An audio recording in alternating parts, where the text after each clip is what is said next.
India എന്ന ഈ രാജ്യം ഉണ്ടായത് 47-ലാണ്. സംശയം ഉണ്ടാവരുത്. 5000 കൊല്ലം എന്നൊക്കെ നുണ പറയാൻ ഇല്ലാത്തത് പറയാണ്. നമ്മളിപ്പോ സംസാരിച്ചുകൊണ്ടിരിക്കുന്ന ഇന്ത്യ 47 ഉണ്ടായിട്ടുള്ള ഇന്ത്യയാണ്.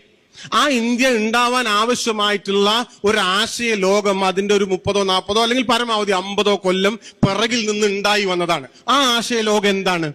ആശയങ്ങൾ എന്തൊക്കെയാണ്? ജനാധിപത്യം, തുല്യത, നീതി, സെക്യുലറിസം, സോഷ്യലിസം തുടങ്ങിയിട്ടുള്ള കാര്യങ്ങൾ. ഇതെല്ലാം പുതിയ പുതിയ കാര്യങ്ങളാണ്, ആധുനികമായ കാര്യങ്ങളാണ്.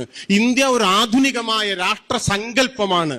ആ ആധുനിക രാഷ്ട്രസങ്കല്പത്തിലെ നിങ്ങൾക്ക് പൗരാവകാശത്തെ പറ്റിയിട്ടുള്ള ചർച്ചയുള്ളൂ. കാരണം 47 ഇന്ത്യ ഉണ്ടായപ്പോഴാണ്.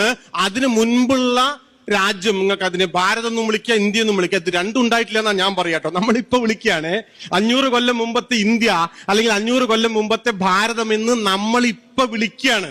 അക്ബറുടെ ഇന്ത്യ അല്ലെങ്കിൽ ശിവജിയുടെ ഇന്ത്യ, അശോകന്റെ ഇന്ത്യ എന്നൊക്കെ നമ്മൾ ഇപ്പൊ വിളിക്കുകയാണ് കേട്ടോ. അന്ന് ഇതൊന്നും ഉണ്ടായിട്ടില്ല.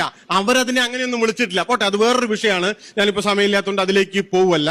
ഞാൻ പറഞ്ഞു വന്നൊരു കാര്യം എന്താന്ന് വെച്ചാല്, ഈ ആധുനിക ഇന്ത്യ ഉണ്ടായപ്പോ വന്നിട്ടുള്ളൊരു മാറ്റം എന്താ? വന്നിട്ടുള്ളൊരു മാറ്റം അതുവരെ പ്രജയായിരുന്ന മനുഷ്യര് പൗരനായിട്ട് മാറി എന്നുള്ളതാണ്. അതുകൊണ്ട് നമ്മുടെ പൗര സ്വാതന്ത്ര്യം നിലനിൽക്കണമെങ്കിൽ ഇന്ത്യ ഇന്ത്യയായിട്ട് നിലനിൽക്കണം.